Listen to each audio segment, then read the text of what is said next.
The dust had not yet settled on the road when Harvey Abbott looked up from the fence post he was mending and saw her coming, and something in his chest shifted in a way it had not shifted in 32 years of living.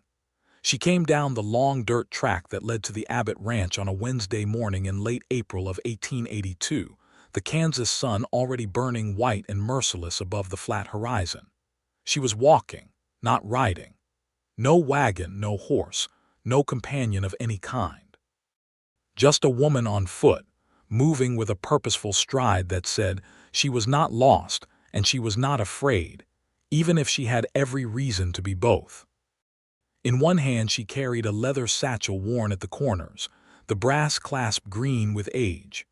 Under her other arm, tucked close against her side like something precious, was a book thick, cloth-covered, the spine cracked and the edges blurred with what looked like years of kitchen smoke and careful handling.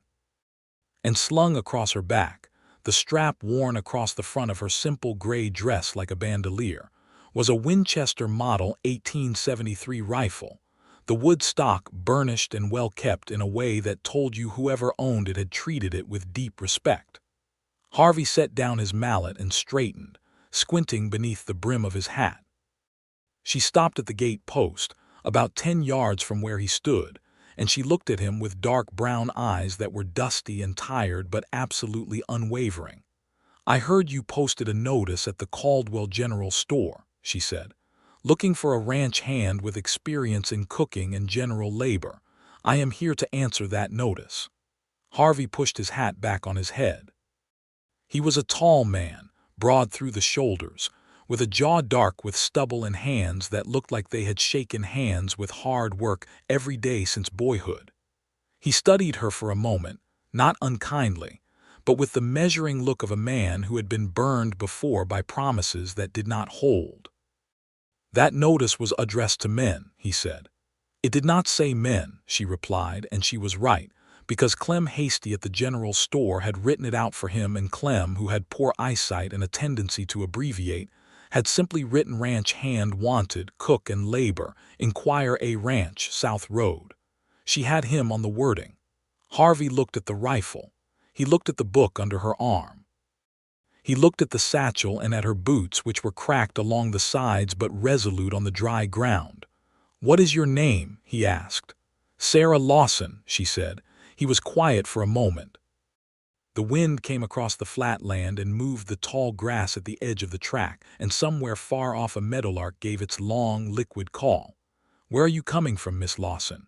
"Dodge City, originally, more recently from the road." "That is 50 miles from here." 48, she said. "I counted the mile markers." Something almost like a smile crossed his face, though he caught it before it got too comfortable. "You walk all 48. "The last 12, she said. "I rode the rest with a supply wagon as far as the crossroads, and the driver turned north." He looked at her again, really looked, and what he saw was a woman of perhaps 26 or 27, lean in the way that came from work rather than want, with dark hair pulled back under a wide-brimmed hat and a face that had seen weather. She was not soft, but there was something in her expression, something behind the directness, that looked like it had been through a kind of grief, and had come out the other side carrying its own weight without complaint. "You got any experience with cattle?" he asked. "I have experience with horses. I grew up on a homestead outside Dodge. We ran 20 head of cattle at our largest, but the drought took most of them before my father passed." "When did your father pass?" A brief pause. "Last November." He nodded once, slow. He did not say he was sorry, because something in the way she had said it told him she was not looking for pity. She was looking for work. "Your mother?" he asked, his eyes briefly touching the old book she still held under her arm. 3 years before my father," she said. "That is her recipe book." He looked at it again. The cloth cover was faded blue, with small flowers embroidered along the bottom edge in what had once been yellow thread, now the color of old straw. Someone had loved that book, and the book had been loved in return. Harvey Abbott turned and looked out at his ranch. The house stood 100 yards off the road, a proper 2-story structure his father had built in 1861, when Kansas was still a raw and dangerous territory. with a wraparound porch that needed painting and a kitchen garden that had been completely untended since his last cook, a man named Dobbins, had broken his wrist and gone back east in February. There were 14 ranch hands who needed feeding twice a day, fence lines that needed checking across 1,000 acres, a root cellar that was running dangerously low, and a remuda of 30 horses that needed exercising and care. The land was good, some of the best grazing land in Sumner County, but the past few months had been a scramble that had left Harvey tired in the kind of way that sleep did not fully fix. He turned back to her. "The work here is hard," he said, "cooking for 16 people twice a day, keeping the kitchen and the storeroom. I have not got a dedicated laundry woman, so that falls to the cook as well. And I would want you to ride fence with me twice a week on the east section, because I am short a hand there since my man Jeffers took a job in Wichita." "I told you I can ride," she said. "I know you told me," he said. "I am telling you the specifics of what I need so there is no misunderstanding later." "There will not be a misunderstanding," she said. "What is the wage?" $12 a month, room and board included. 15, she said. He blinked. None of the men he had ever hired had countered him. 13, he said. 14, she said, and I keep Sundays afternoon for myself. He stared at her. She stared back. The meadowlark called again as if it was watching the negotiation with interest. $14, Harvey Abbott said slowly, and Sundays afternoon. "Then we have an agreement," said Sarah Lawson, and she walked through his gate and up the road toward the house as if she had always known she would. Harvey stood at the fence post for a long moment after she had passed, his mallet still in his hand, and he watched her go. Then he put the mallet down, picked up his hat from where the wind had nearly taken it, and followed. He showed her the house with the efficiency of a man who was more comfortable with practical information than small talk. The kitchen was large and ran along the entire back of the ground floor, with a cast iron range that was the pride of the house, a long worktable scarred with years of use, and shelves that were in need of restocking. There was a root cellar beneath a trapdoor near the back door that still held dried beans, salt pork, and some smoked venison that one of the hands had brought in during the winter. The larder was thin but not empty. The bedroom she would occupy was a small room off the kitchen, proper and private, with a window that looked out onto the vegetable garden. Sarah set her satchel on the bed and placed her mother's recipe book carefully on the small shelf above the washstand. She propped her rifle, her father's rifle, with his initials RL carved faintly into the stock in the corner beside the door where she could reach it without thinking. Harvey stood in the doorway, not crossing the threshold. "The hands eat at 6 in the morning and 6 in the evening," he said. "We have a smokehouse out back with some remaining provisions. I will take you to town on Saturday to stock the larder properly." "What do you have in the hen house?" she asked. 12 hens, 2 of which have gone broody." "And the garden, completely neglected since March. Whatever was planted in the fall came up or did not." Sarah turned and looked at him with a measuring expression that reminded him uncomfortably of the way his mother used to look at things she was about to make right. "I will have supper ready by 6, she said. "And tomorrow I will assess the garden and the stores properly." Harvey nodded. He opened his mouth as if he was going to say something else, then seemed to think better of it and simply touched the brim of his hat and left. The 14 ranch hands who showed up for supper that evening had heard about the new cook before they sat down, because word moved fast in a bunkhouse, and their expressions when they came through the kitchen door ranged from curious to skeptical. They were a rough collection of men, most of them in their 20s and 30s, with the wind-darkened skin and bowed legs of men who spent their lives on horseback. There was a hand named Cutter who was missing the tip of one finger. There was a young man named Pete Colby who was 19 and talked too much. There was a Mexican vaquero named Esteban Garcia who had ridden with Harvey for 6 years and who said very little but noticed everything. And there was old Bud Jennings, who was past 50 and had been on the ranch since Harvey's father's day, and who was the closest thing Harvey had to a foreman. They sat at the long tables in the dining room and waited, and what Sarah Lawson brought out of that kitchen in her first 2 hours, there was nothing short of a revelation. She had found dried beans and soaked them in hot water while she took a quick inventory. She had found the smoked venison and sliced it thin and rendered it with onions and wild garlic from the untended garden. She had made cornbread from meal she found in the bottom of a sack and flour, and the eggs from the hens, and she had set it in the oven with a practiced hand that knew exactly how that particular range would bake. She had found a crock of preserved peaches behind a sack of feed corn in the root cellar, placed there and forgotten, she supposed, by whoever had put up stores the previous summer, and she had made a quick peach sauce that she set in small bowls on the table. When the food came out, the dining room went quiet in a way that was entirely different from the skeptical silence of before. Pete Colby was the first to say anything. "Lord above," he said, around a mouthful of cornbread, "this is the best food I have had since my mama's house."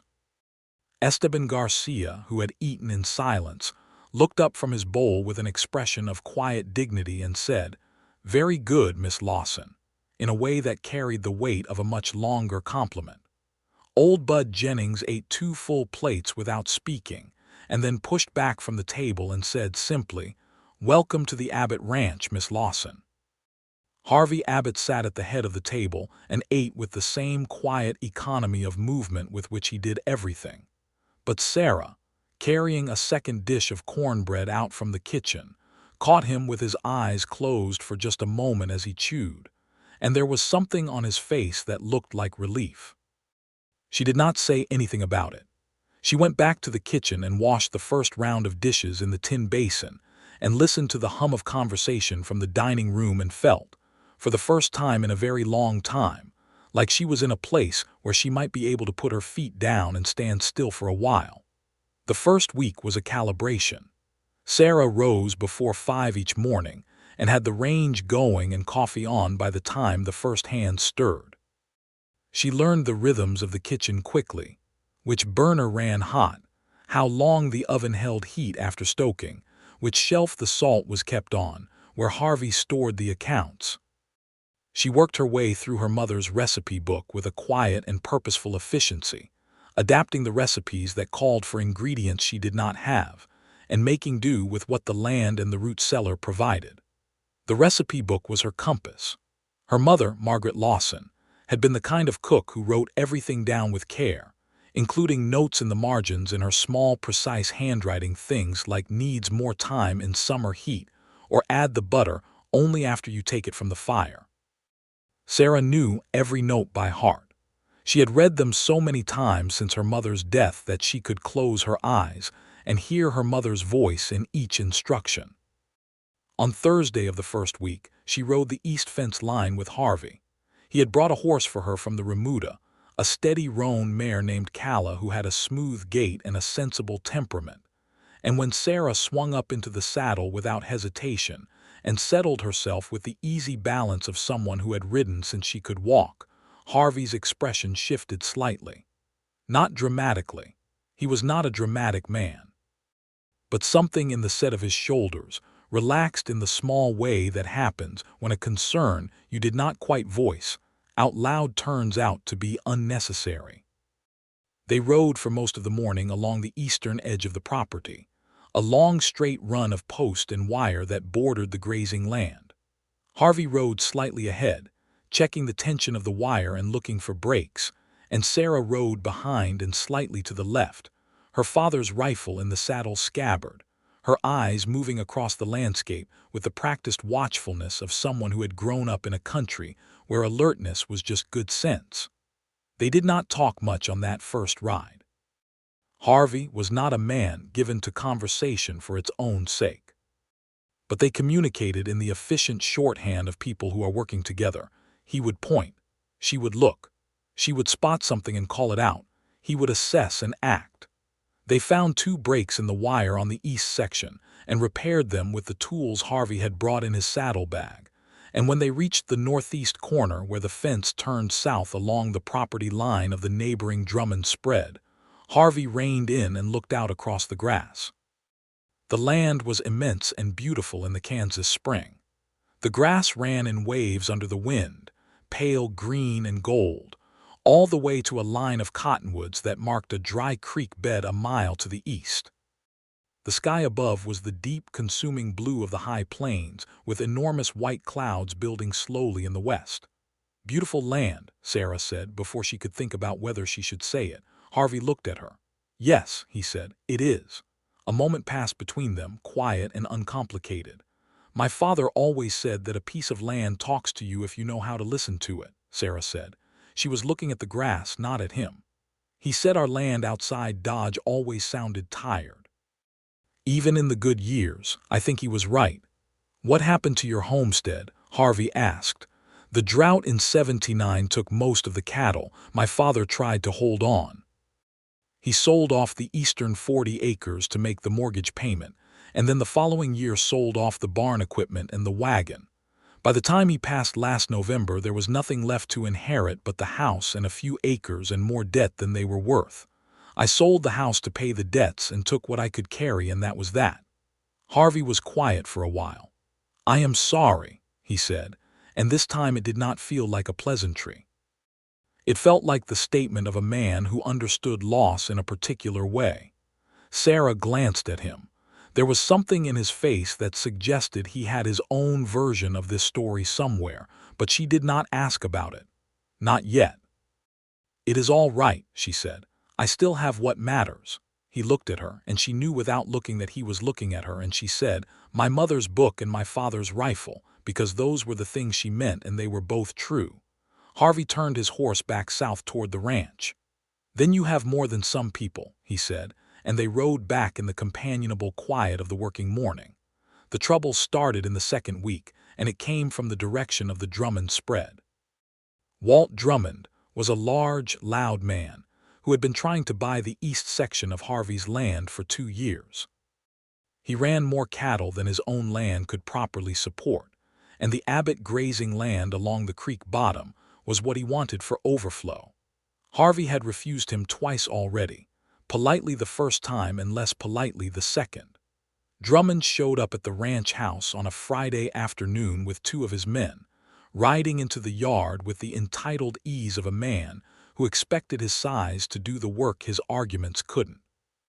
Sarah was on the porch when they rode up, stirring a crock of sourdough starter she was trying to revive from a culture she had found dried in a jar at the back of the pantry shelf. Harvey came out of the barn when he heard the horses. "Harvey," said Drummond, not getting down from his horse in the particular way of a man who wants to use his height as an advantage, "I come to talk about that east section again. I am prepared to offer you considerably more than I offered last time." "And my answer is the same as last time," Harvey said, standing easy in the yard with his thumbs hooked in his belt. "It is not for sale." Drummond's gaze moved to the porch, where Sarah had not stopped stirring but was watching with calm attention. "Who is that?" Drummond asked. "That is my cook," Harvey said. "She carrying a rifle?" Drummond asked because the Winchester was leaning against the porch rail beside her. "It is her rifle," Harvey said. "She can carry it wherever she likes." Drummond looked at her for a moment longer than was comfortable, with a man's assessing gaze that was something between curiosity and contempt. Sarah met his eyes steadily and went on stirring her sourdough. "I'll give you $3,000 for the east section," Drummond said. $3,000, Harvey repeated, and then said, "No," with the finality of a door closing. Drummond's expression shifted into something less cordial. "You are going to want to reconsider that position before the summer's out, Harvey." "I have reconsidered it every time you have asked," Harvey said pleasantly, "and I keep arriving at the same place." Drummond held his gaze for another moment, then reined his horse around with unnecessary force. His men followed without looking at Harvey, which was the look of men who were embarrassed by their employer. After they had gone, Harvey came up to the porch and leaned against the rail and looked at the road where they had ridden. "He does that every few months," Harvey said. "Is it going to be a problem?" Sarah asked. He thought about it honestly. "It might be," he said. "There are some cattle going missing from the east section." I am not sure yet whether it is Drummond's doing or just rustlers working the county. What are you going to do about it? Watch and wait, he said. And maybe ride the east fence more often, she nodded. Then I will ride it with you, she said, and went back to her sourdough. It was Esteban Garcia who told Sarah, quietly, one evening after supper when the other hands had gone to the bunkhouse, that Harvey's wife had died 4 years back. Fever, Esteban said, in the way that said it was a painful subject and he was not going to elaborate. She left him the ranch and a silence that had never quite gone away. Sarah received this information without asking any follow-up questions, as she felt she had not earned the right to ask them yet. She thanked Esteban and watched him walk back to the bunkhouse across the yard in the blue Kansas dusk, and she sat on the back porch with her mother's recipe book open in her lap and thought about grief, and about the particular way grief reshapes a person, and about how she recognized something of it in Harvey Abbott's quietness. The sourdough took 10 days to properly revive, but when it did, it was spectacular. Sarah made the first loaves on a Sunday morning, before her own time began at noon, and she set them on the kitchen table when they came out of the oven, and the smell that filled the house was the kind of smell that does something to people, something primal and warm and deeply reassuring. Harvey came through the kitchen on his way to the back porch and stopped. "That is bread," he said. "Sourdough," she said, "from a culture I found at the back of your pantry. Your previous cook must have started it years ago and forgotten it." Harvey reached out and broke a piece from the corner of one of the loaves with the automatic certainty of a man who knew he was going to be forgiven for it, and ate it standing at the table. The expression on his face was involuntary and complete. "My mother used to make bread like this," he said, and his voice had a quality she had not heard in it before, something that was almost unguarded. "So did mine," Sarah said. "That recipe is in her book, the specific one. She wrote it from her own mother, who came from Ohio." Harvey looked at the recipe book on the shelf, where it always was in the kitchen now, because Sarah moved it from her room each morning and moved it back each evening. It was a working book as well as a precious one. "What else is in that book?" he asked. She thought about how to answer. "Everything my mother knew," she said. "Every recipe she ever learned or invented, notes and dates. She wrote the date my parents married in the front, and the dates my brother and I were born, and the dates of things she wanted to remember." "Do you have a brother?" "Had," she said. "Tommy. He died of diphtheria when he was 8. I was 12. She said it plainly, without drama, the way you say things that happened a long time ago and have been settled into place over years. Harvey looked at her with the direct, frank attention he sometimes gave her, not intrusive but fully present. "You have carried a great many losses," he said. "Everyone carries losses," she said. "I have had good things too." He was quiet for a moment. "Yes," he said, and there was something in his tone that suggested he was reminding himself of something. He took another small piece of bread, almost sheepishly, and went through the back door onto the porch. Sarah watched him go and felt the warmth of the kitchen around her, and the weight of her mother's book on its shelf, and thought that this was a place she could stay. April turned to May, and the Kansas plains bloomed in the brief, brilliant window before the summer heat closed in. Sarah planted the kitchen garden in the first week of May, working the ground herself in the mornings before the range needed attending, turning the earth with a spade she found in the tool shed, and enriching it with the compost pile she had been building at the edge of the yard since her second day. She planted beans and squash and sweet corn and tomatoes and herbs, thyme and sage and wild onion seeds she had saved from the plants she found growing along the fence line. Harvey watched her from a distance at first, with the curious detachment of a man who does not want to intrude but finds himself interested. Then one morning he was simply there beside her with a second spade, working the next row without any preamble or explanation, and they worked side by side in the early morning silence for 2 hours, and it was the most comfortable Sarah had felt in recent memory. "You do not have to help with the garden," she said, at one point. "I know that," he said, and kept digging. The east section trouble came to a head on a Tuesday in the middle of May. Harvey and Sarah had ridden out in the afternoon to check the wire, and when they came around the bend of the creek bottom, they found 3 steers with Harvey's brand that had clearly been cut from a larger group. There were tracks and signs of a hasty separation, and on the other side of the fence line, pushing through a gap someone had deliberately cut, were those same 3 steers and the fresh signs of riders moving quickly south toward Drummond's land. Harvey's jaw went tight. He did not swear. He sat on his horse and looked at the scene and then looked south, and Sarah could see him calculating. "How many head have you lost?" she asked. "8 since March," he said. "I thought it was wild country and poor fence. This is not poor fence." He got down and looked at the cut wire, and it was clean and deliberate, done with proper fence cutters, not broken by pressure. Sarah had unslung her rifle and held it loose across her saddle, out of habit rather than immediate threat. Harvey looked at it briefly.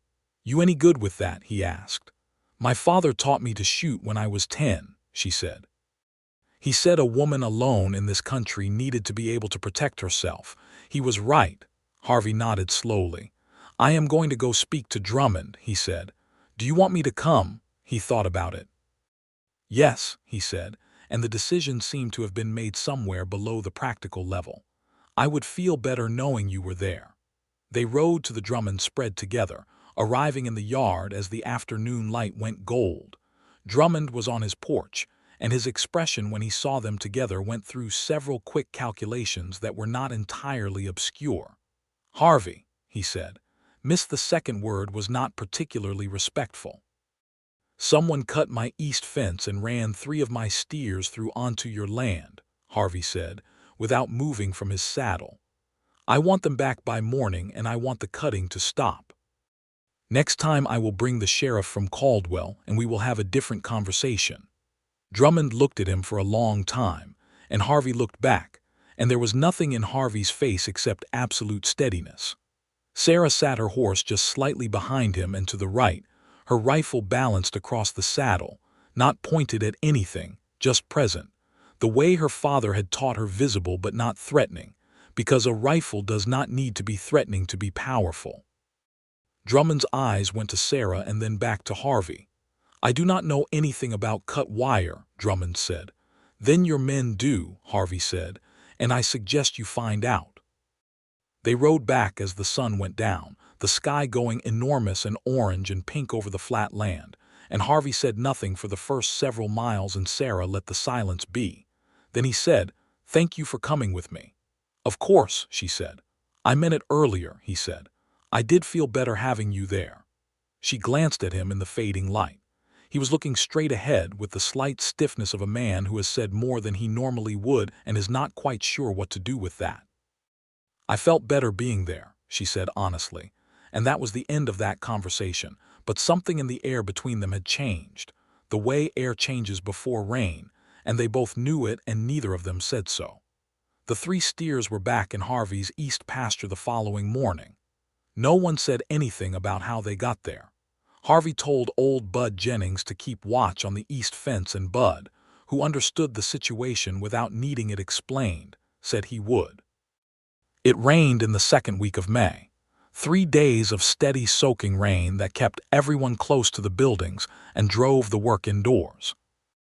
On the second day of rain, in the afternoon, Sarah was at the kitchen table with her mother's recipe book open, copying out a recipe for apple preserves onto a separate piece of paper because she was going to need to triple the quantities for the ranch, and Harvey came in from the barn, shaking water from his hat, and stopped when he saw her bent over the table. "What are you doing?" he asked. "Adapting my mother's preserves recipe," she said. "She wrote it for a family of 4. I am adjusting for 16.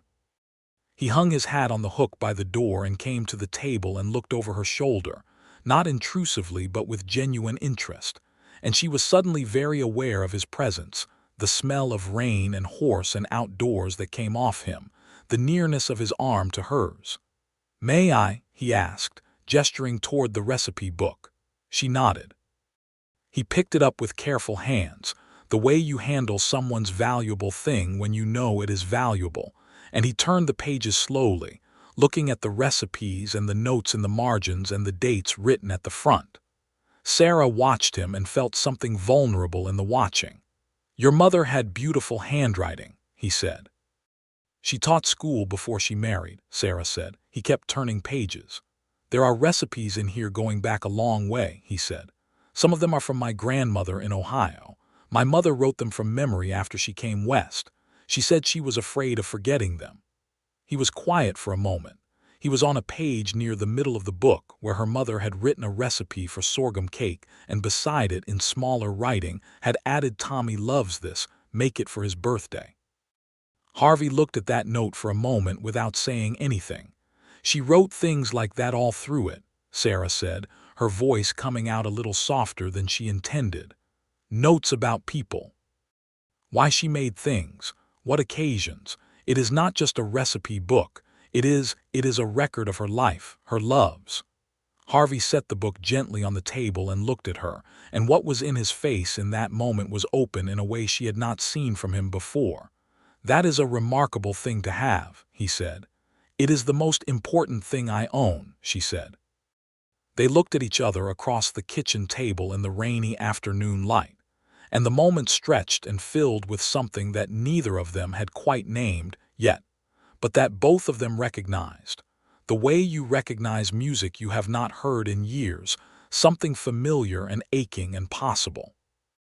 Then Pete Colby came in the back door covered in mud from a fall in the yard, and the moment dissolved in the practical emergency of finding dry clothes and cleaning the cut on his forehead. But Sarah carried the feeling of that moment through the rest of the rainy afternoon like a lamp.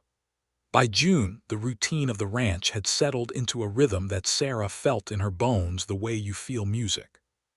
The early mornings at the range, the smell of coffee and biscuits filling the house, the hands coming in for breakfast with their rough, cheerful noise.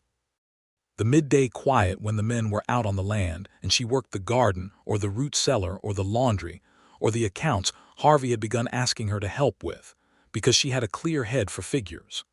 The afternoons when she often rode out with Harvey or with Bud Jennings on some errand of the ranch. The evenings when she cooked supper and afterwards, sometimes, sat on the back porch in the cooling air with her mother's recipe book. Harvey had begun sitting on the back porch in the evenings too. Not always, and not ostentatiously in the way of a man who is manufacturing an opportunity.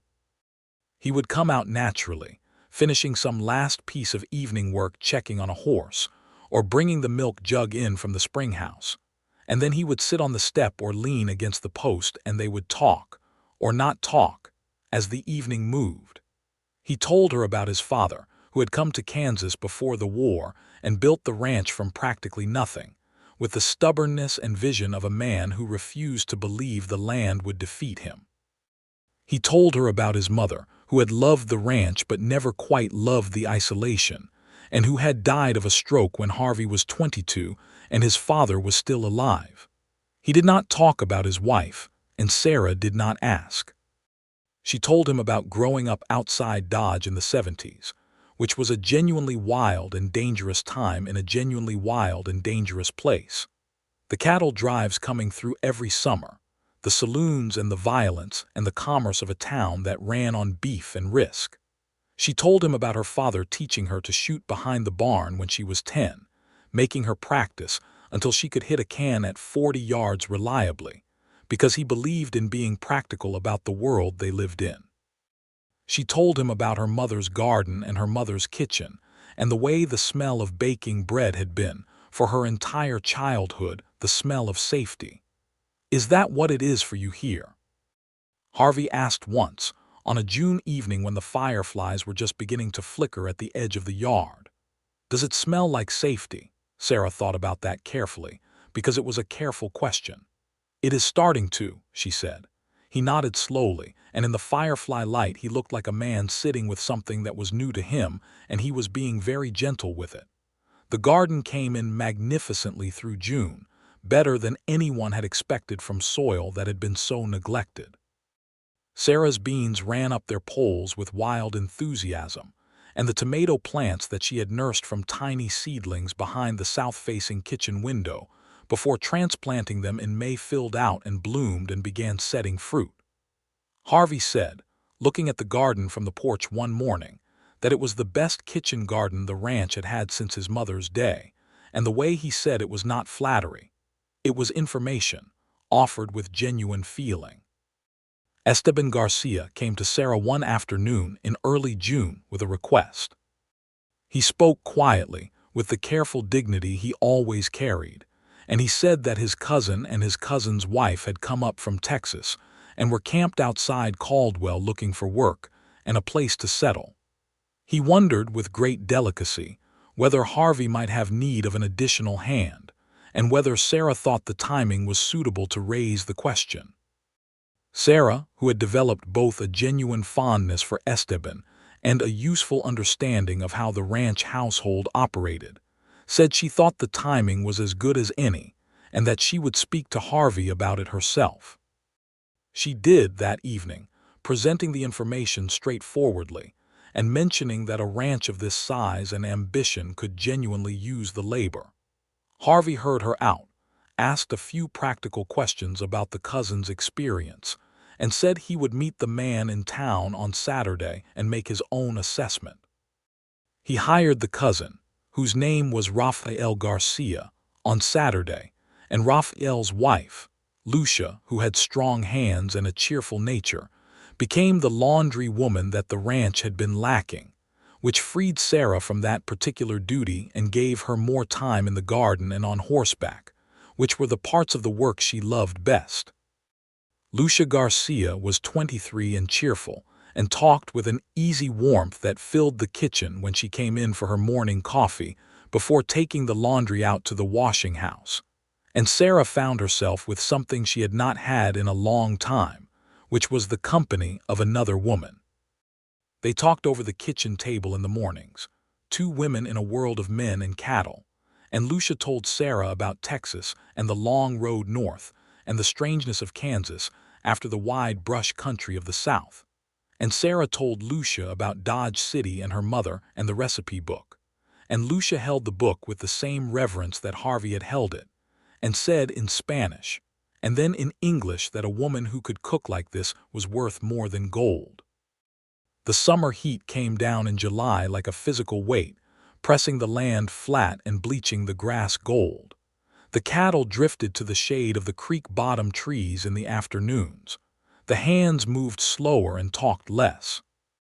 Sarah adapted the kitchen work to the heat, cooking the heavy dishes in the early morning when the range was most tolerable and switching to simpler cold meals at midday. She made switchel, a drink of water and vinegar and molasses, and ginger that her mother's recipe book called a working drink, and kept a crock of it in the springhouse for the men to drink in the field. And old Bud Jennings said she had saved his life with it, which was an exaggeration, but not by much. Harvey, who worked as hard as any of his men and harder than most, came in from the afternoon heat on a day in mid-July and found Sarah on the back porch in the shade, shelling beans into a pot, her sleeves rolled to the elbow and her hair loose because the pins were intolerable in the heat. He sat down on the step beside her, closer than he normally would have, because the shade was limited and the heat was universal, and for a while he just sat there recovering from the afternoon sun. "The east pasture grass is burning off faster than I expected," he said after a while. "I am going to have to move the herd to the north section earlier than planned. Is there enough water up there?" She asked, not stopping her shelling. "There is a stock tank and the creek runs better in the north. It will be sufficient." A quiet settled between them. The cottonwood trees at the edge of the yard made their papery summer sound in the slight hot breeze. A hawk turned slowly overhead. "Can I ask you something?" Sarah said. "Yes," he said. She looked at her hands in the bean pod. "Why did you keep the ranch after your wife died?" she asked. "It would have been natural to sell, to leave, start somewhere else." He was quiet long enough that she thought he might not answer. Then he said, "Because it was my father's before it was mine, and it was honest work that needed to be done. And because I think the land requires something of you, and walking away from what is required of you." He paused, seeming to look for the end of the thought. "It seemed like the wrong choice," he finished.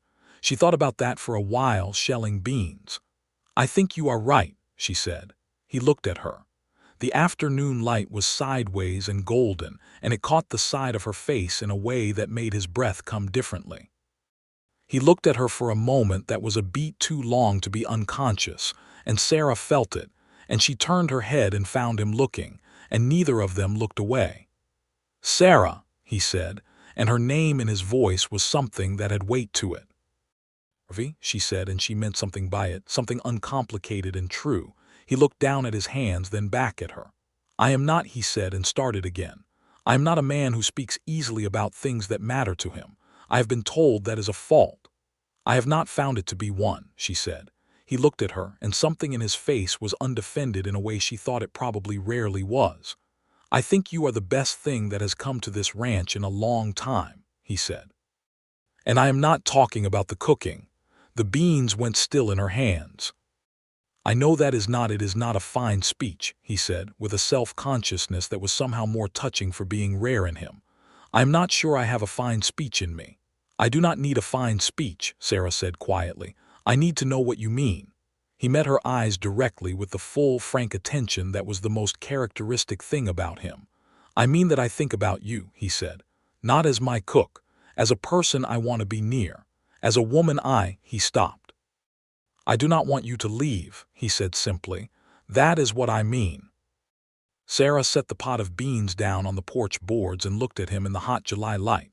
This steady, quiet, deeply serious man who had opened a gate for her when she had nothing but a book and a rifle, and had told her she had everything the ranch needed. And she thought about the way he held her mother's book, and the way he looked at the land, and the way he had come out with a second spade in the garden mourning, and she thought that she had not been wrong about this place. "I do not want to leave," she said.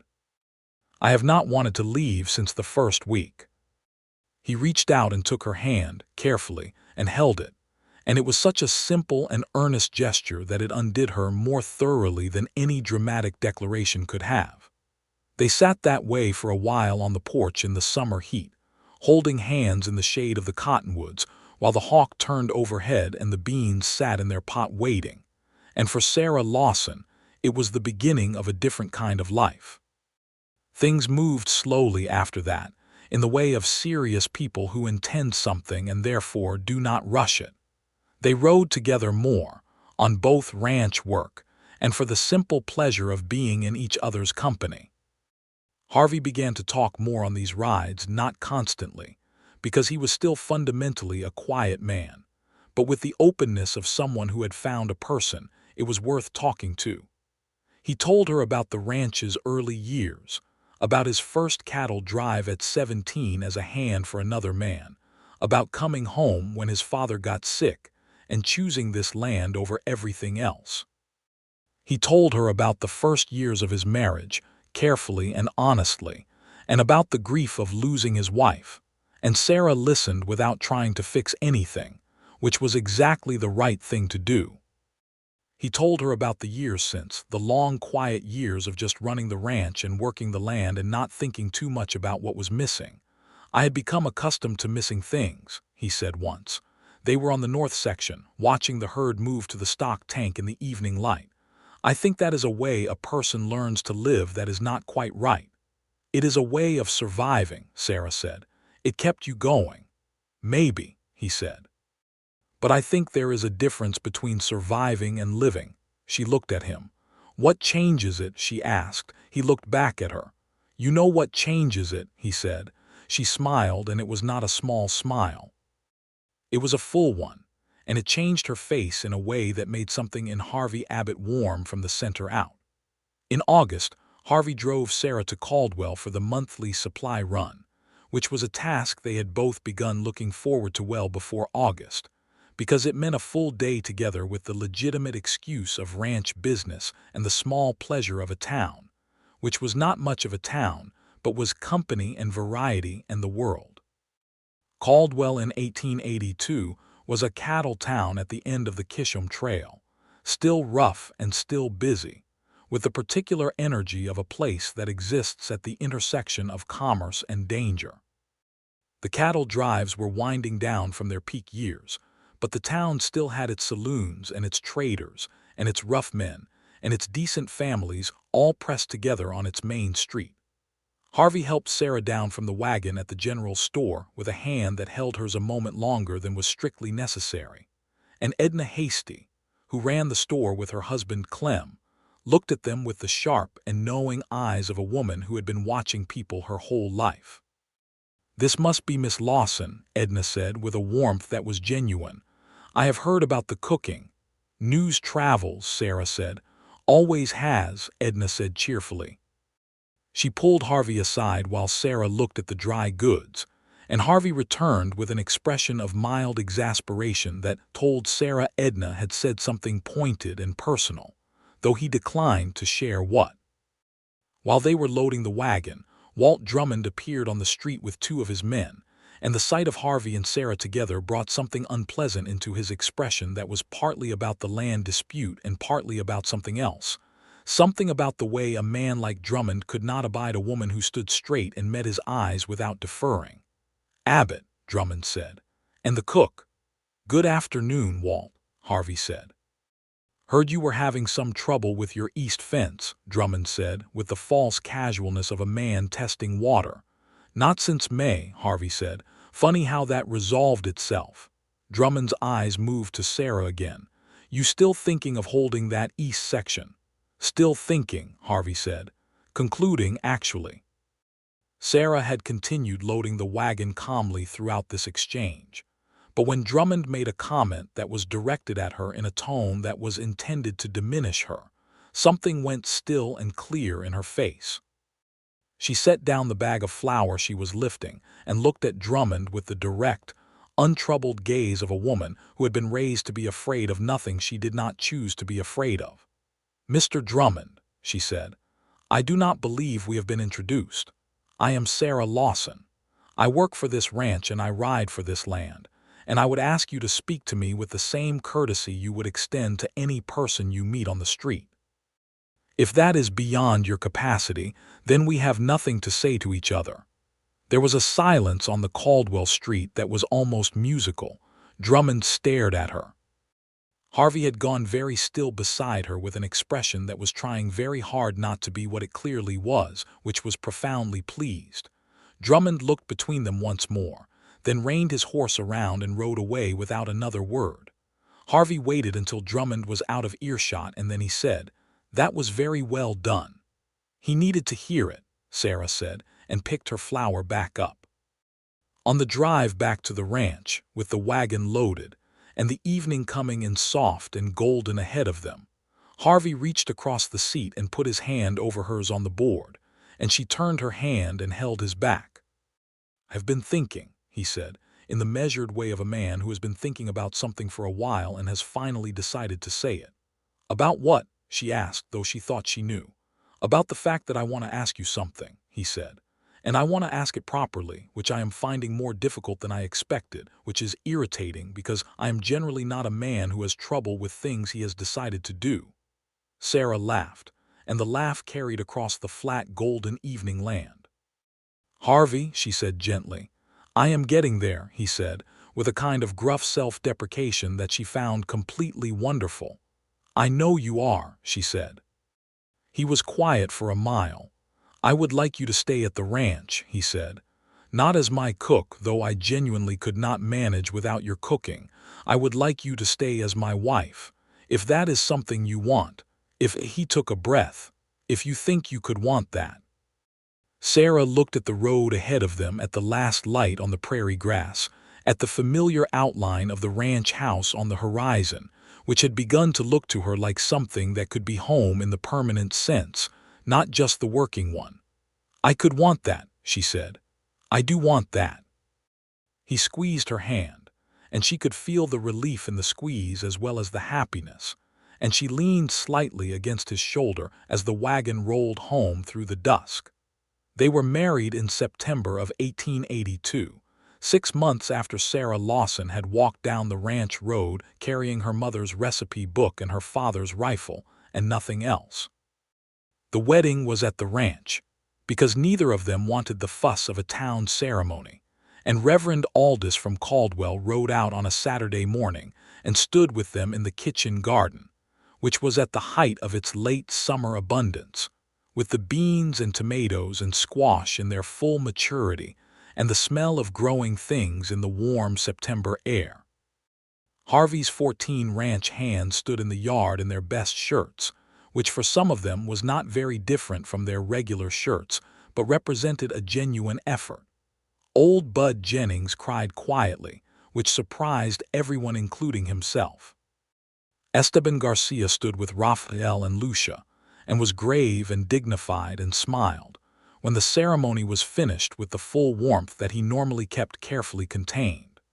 Lucia had made flowers from the garden into a simple bouquet that Sarah carried, and Edna Hasty had driven out from Caldwell with Clem and brought a 3-layer cake that she set on the kitchen table with the authority of a woman doing what the occasion required.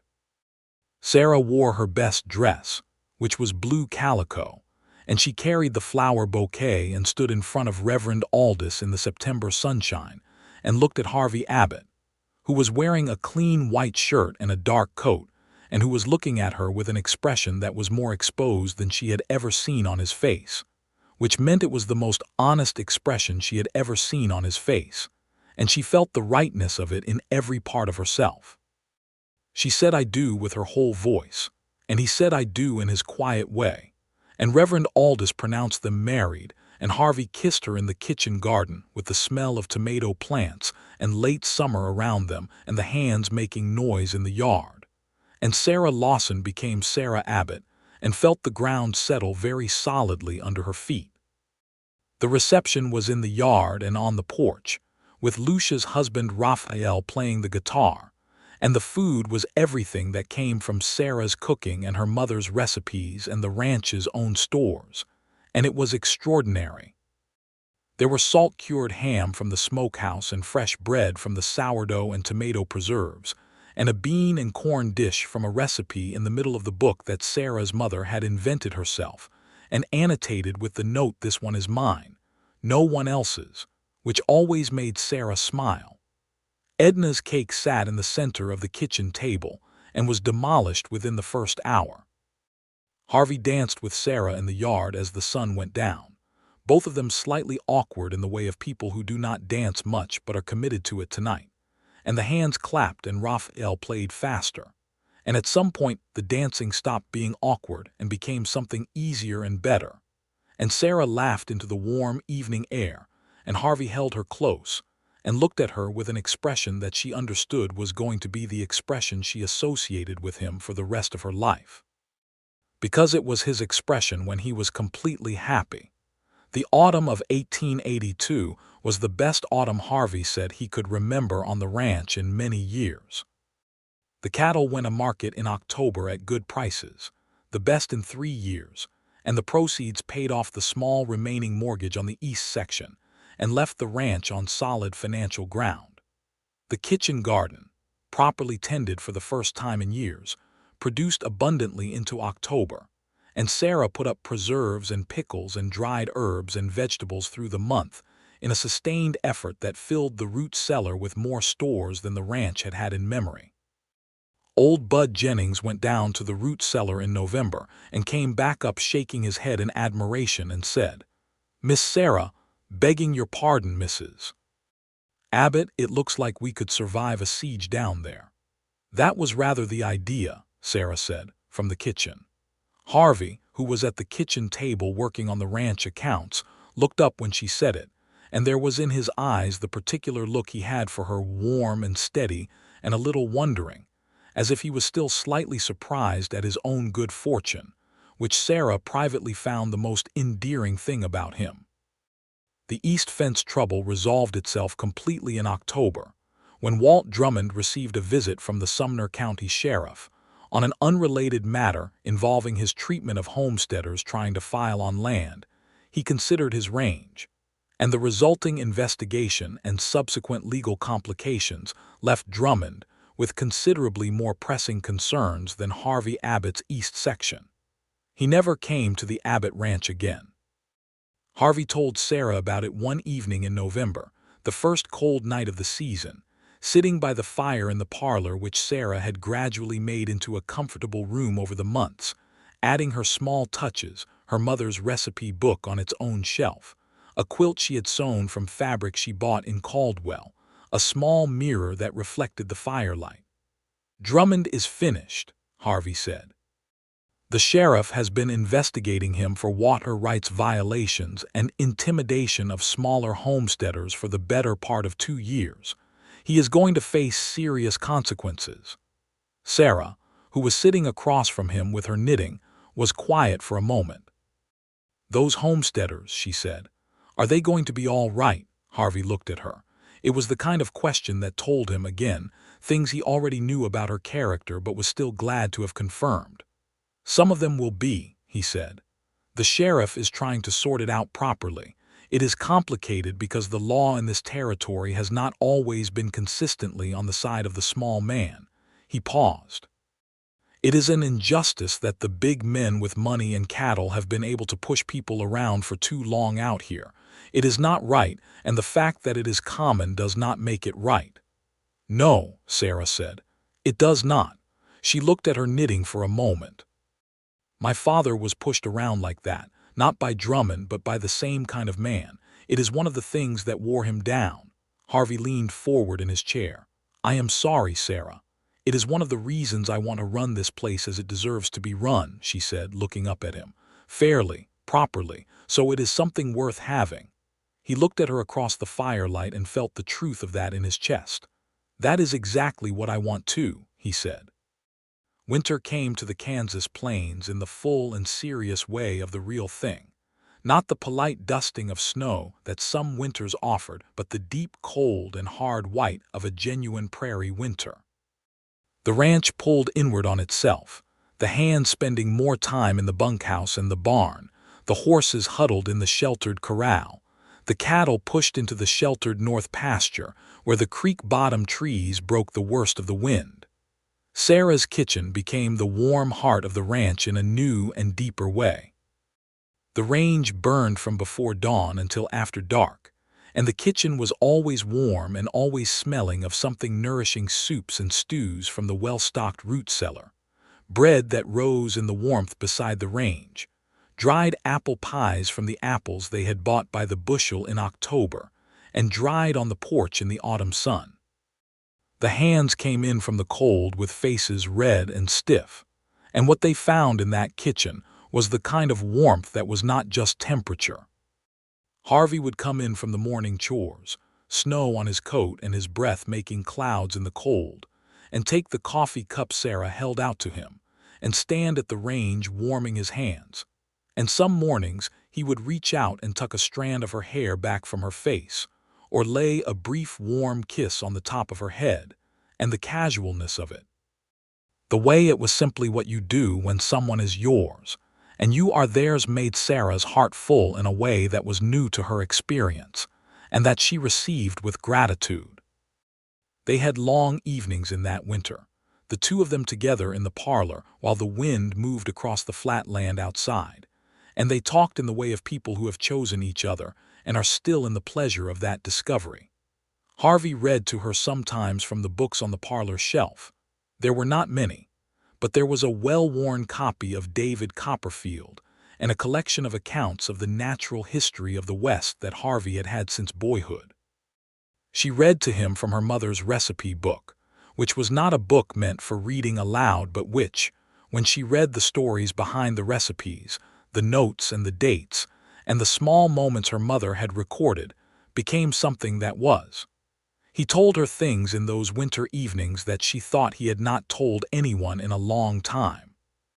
He told her about what it had been like when his wife died, the way the silence had fallen on the ranch like dust settling, and how he had worked harder than was perhaps good for him to fill that silence with noise.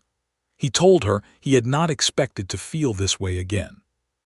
He said it carefully, as if he was checking each word before offering it, and Sarah received each one with the same care. "I did not expect it either," she told him. "I came to your ranch to work. I did not come to fall in love." "Are you sorry you did?" he asked. She looked at him across the fire, this steady, quiet, good man. "I am the opposite of sorry," she said.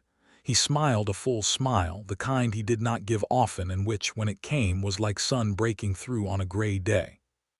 She had learned to watch for that smile the way you watch for something rare and worth seeing. Spring came again, and with it the first anniversary of Sarah's arrival at the Abbott Ranch, and also the news, confirmed quietly by Lucia Garcia, who had a knowing eye, that Sarah was expecting. Harvey, when she told him, stood very still for a moment that stretched long enough that she began to wonder if she had misread him. Then he said, "Are you certain?"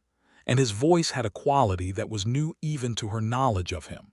"Quite certain," she said.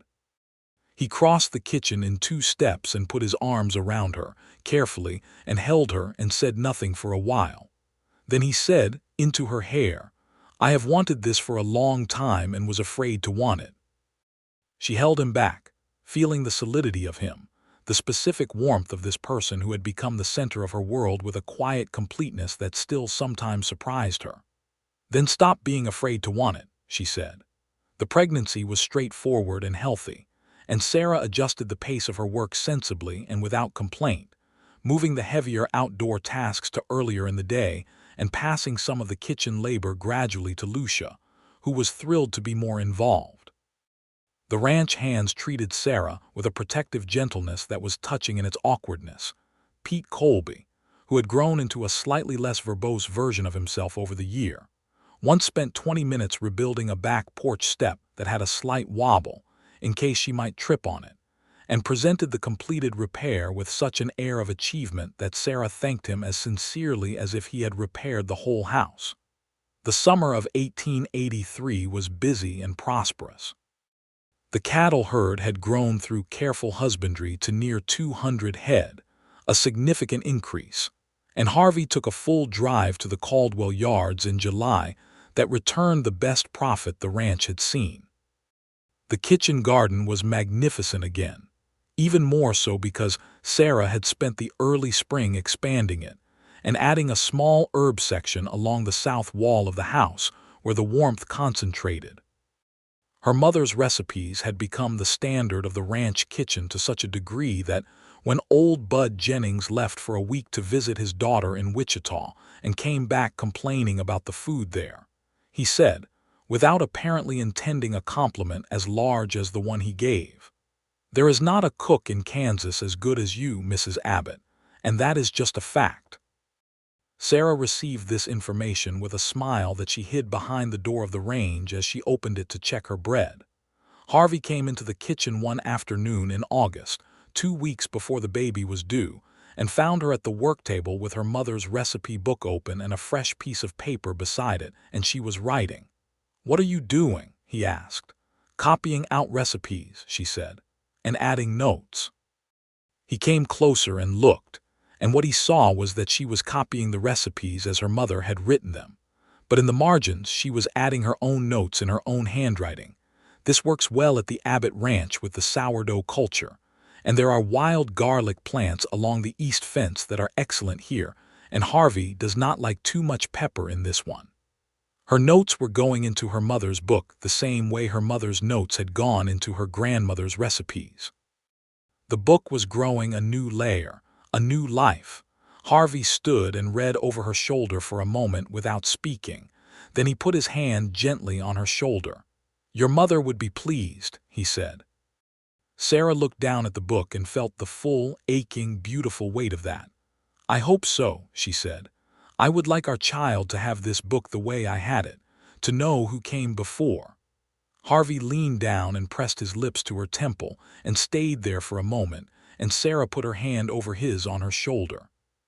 The baby came on a Tuesday morning in the first week of September, in the same bed where Sarah had slept since her first night at the ranch, with Lucia Garcia and a capable midwife from Caldwell named Mrs. Holt in attendance. Harvey stayed in the kitchen and drank an amount of coffee that Esteban Garcia, who sat with him, later described as alarming, and he did not speak much, but every time there was a sound from the bedroom he looked up with an expression of complete and undisguised vulnerability.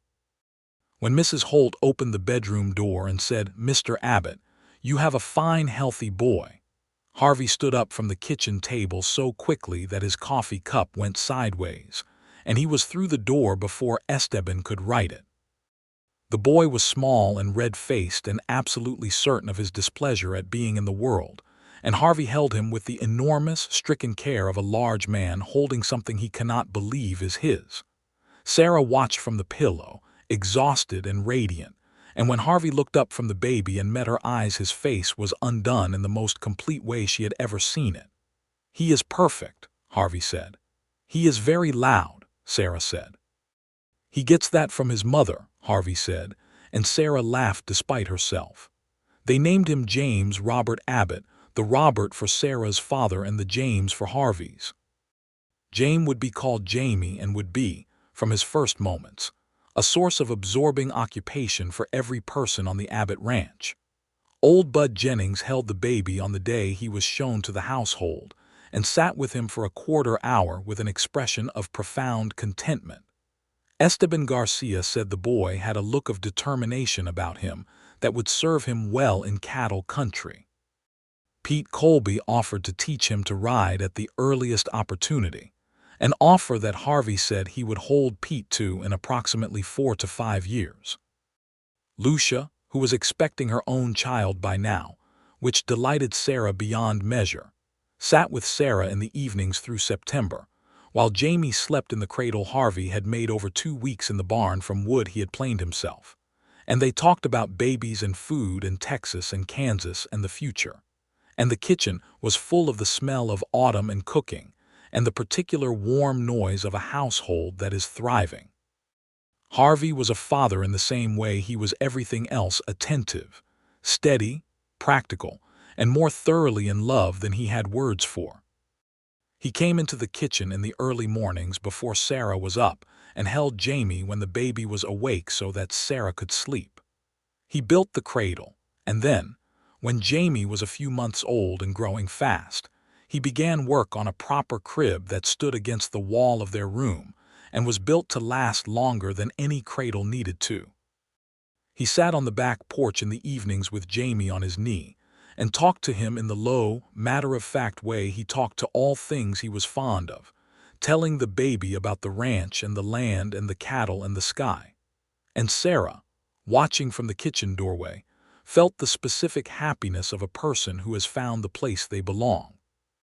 The winter of 1883 into 1884 was gentler than the previous year, which the hands took as a blessing, and Harvey took as an opportunity to expand the north fence line and add a new section of grazing land he had been planning for 2 years. The work was heavy and cold, but the ranch was in good enough financial health to hire 2 additional hands for the winter work, and the operation was beginning to feel less like survival and more like building. Lucia Garcia gave birth to her daughter in January, a healthy baby girl she and Raphael named Maria Elena, and the 2 households, Abbott main house and Garcia cottage that Harvey had helped Raphael build on the north side of the yard in the autumn, were connected by a warm and daily friendship between the 2 women and the 2 families that made the ranch feel like a community rather than just a working operation. Caldwell was changing too. The wildness of the cattle trail years was quieting as the drive slowed and the land around the town was homesteaded and farmed. Families were establishing themselves, churches were being built, a school was in discussion. The territory was becoming a state, in fact, if not yet in final declaration, and the rougher edges of the frontier were smoothing, not completely and not everywhere, but perceptibly. Sarah felt this change and thought about it one spring morning in 1884, standing at the kitchen garden fence and watching Jamie, who was now 7 months old, and had developed a very specific and delighted response to being outdoors, wave his small hands at the new leaves on the bean poles. She thought about her father, who had come to this country in its wildest years and been ground down by it, and about her mother, who had loved a difficult land and made her life in it and left her knowledge behind in a blue cloth book. She thought about the injustice of it, the way the land had been taken from the people who had been here first, the way small homesteaders had been pushed around by men with more cattle and more money, the way women had been told their hands and their minds were worth less than men's. She thought about all of it with the clear eyes of a person who had seen enough to know that the world as it was differed from the world as it should be. She thought too about what she had, which was this land and this kitchen and this child on her hip, and the man who would come in from the morning work in an hour, and take his coffee cup from her hand, and look at her like she was the fixed point in his world. She thought about the recipe book on its shelf, now thicker with her own additions than when she had arrived, and about how the knowledge her mother had gathered and her grandmother before her was growing rather than ending. She thought that you could hold grief and gratitude in the same hands, that they were not opposites, that you could mourn what was wrong about the world and still be grateful for the good in it with the same heart. Harvey found her at the garden fence and stood beside her, looking at Jamie looking at the bean poles. "What are you thinking about?" he asked. "Everything," she said. He smiled, the good full one. "That covers it," he said. She leaned her head against his shoulder and watched their son discover the miracle of new spring leaves. By the summer of 1884, the Abbott Ranch had become something people in Sumner County spoke about with respect. It was well run and prosperous, with a good-sized herd and productive land, and a reputation for fair dealing that Harvey had always held, and that Sarah had strengthened in ways that went beyond the practical. The kitchen garden had become a source of produce that Sarah shared generously with the neighboring families along the South Road, and the recipe book had given rise to a small tradition of Sunday afternoon exchanges, where Lucia and Sarah, and sometimes Edna Hasty from Caldwell, and other women from nearby homesteads, would gather in the Abbott kitchen and cook together, and share methods and recipes in the way that women had shared knowledge since before kitchens had walls. Harvey watched this gathering with a warmth he expressed by making himself scarce on those Sunday afternoons out of a combination of genuine tact and the knowledge that the kitchen was Sarah's domain in a way that he respected completely. He would take the horses out or work on some fence project and come home to the smell of whatever had been made and the sounds of women's laughter fading into the evening. And Sarah would set a plate in front of him and sit across the table and tell him about the afternoon with the pleasure of a person who has spent their time well. On a Sunday in August 1884, Sarah opened her mother's recipe book to add a new note, a method for putting up green beans that Edna Hasty had shared and that Sarah had tested and found excellent, and she looked at the front page where her mother had written the date of her marriage, and below it the birth dates of her children, and below that the dates of the Losses. Sarah took a pen, and below all her mother's writing, wrote the date of her own marriage to Harvey Abbott, September 1882. Below that she wrote the birth of James Robert Abbott, September 1883. And below that she wrote a note of her own. This book was started in Ohio, came to Kansas, and belongs now to the Abbott Ranch. Goes forward. She held the open book for a long time and thought about her mother and her father and the long road that had brought her down this particular dirt track to this particular ranch house and this particular life. Harvey came in from the porch and found her at the table with the book, and he came and sat beside her without asking and looked at what she had written, and she showed him, and he read it. He put his arm around her shoulders. "It was yours from the start," he said, "just so you know." "What was?" she asked. "The ranch," he said. "The day you walked in through that gate, I told Bud the same evening. I said she has everything this ranch needs." Sarah turned and looked at him. "You said that." "I said it," he confirmed. "A woman with a recipe book and a rifle and the nerve to walk 48 miles and counter my wage offer. Of course I said it." Sarah laughed, a full warm laugh that filled the August kitchen. "The nerve," she said. "You hired me, if you recall." "Immediately," he said. "I am not entirely without sense." She leaned into him, and he held her with the easy certainty of two people who have built their holding together. The following spring, 1885, brought the news that Sarah was expecting again. Harvey, this time, did not go still. He looked at her across the breakfast table when she told him, and he said, "Good," in a voice that was not understated but was simply complete, and he reached across the table and took her hand. And that was that. Jamie, who was a year and a half old and had recently discovered the profound satisfaction of running in the direction of whatever interested him, was oblivious to the announcement and spent the morning charging at the kitchen garden fence with a small stick, very purposeful. Esteban Garcia's expression when the news made its way to the bunkhouse was one of quiet, profound satisfaction. Old Bud Jennings said he was glad because Jamie needed someone to boss around, and he was not up to the job himself. Pete Colby said it was wonderful, and then asked if he could teach the new baby to ride as well, which Harvey told him would be discussed approximately 4 to 5 years hence. Lucia, who was pregnant with her second child alongside Sarah again, said she had known for 2 weeks already from the look of things, which she explained with the authority of someone who had studied the matter carefully. The second pregnancy was as healthy as the first, and Sarah worked with the same practicality through it, though she conceded to Lucia and Harvey both that she was moving more slowly than she had before, which she attributed largely to the difficulty of chasing a toddler while carrying a child. Harvey added this to his evidence for why she needed help and quietly arranged for a young woman from Caldwell, named Grace Whitfield, to come out 3 days a week for general assistance through the summer, which Sarah accepted with less resistance than he expected, because Jamie was genuinely exhausting. The second baby arrived in October of 1885, a girl this time, small and dark-haired like her mother.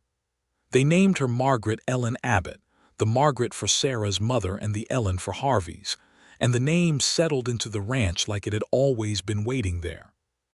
Harvey held Maggie with the same enormous care with which he had held Jamie, but with something additional now, something that was not different in kind, but was deeper in that particular way that second experiences of profound things sometimes are.